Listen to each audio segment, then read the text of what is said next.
L'Olympique lyonnais a décidé de se présenter devant le Comité national olympique du sport français pour une conciliation concernant la suspension de l'entraîneur Paulo Fonseca. L'objectif est surtout d'annuler l'interdiction de vestiaire du technicien portugais. L'entraîneur de l'Olympique lyonnais Paulo Fonseca a payé très cher son dérapage. Pour son comportement envers l'arbitre Benoît Millot, lors du match face à Brest, 2-1, en Ligue 1 le 2 mars dernier, le technicien portugais a été suspendu jusqu'au 30 novembre, avec une interdiction de vestiaire jusqu'au 15 septembre. Comme prévu, le club rhodanien n'a pas l'intention d'accepter ce verdict et compte se défendre pour atténuer cette sanction.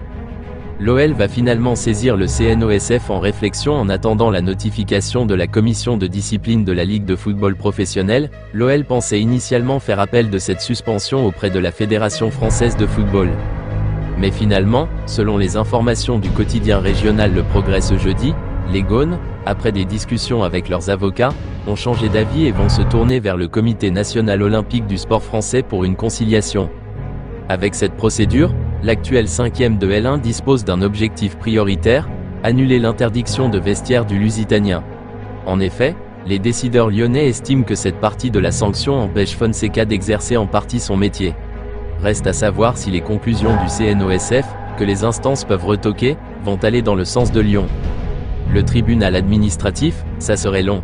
Et justement, quelle suite pour l'OL dans l'hypothèse d'un échec de cette conciliation ? L'écurie rhodanienne pourrait ensuite saisir le tribunal administratif. Cependant, cette démarche a un gros point noir, elle s'annonce longue et sans aucune garantie de réussite. Et dans la course à l'Europe sur la fin de cette saison 2024 à 2025, Lyon aimerait pouvoir atténuer la sanction de Fonseca. Que pensez-vous du choix de l'Olympique lyonnais pour contester la sanction de Paulo Fonseca ? N'hésitez pas à réagir et à débattre dans la zone, ajoutez un commentaire.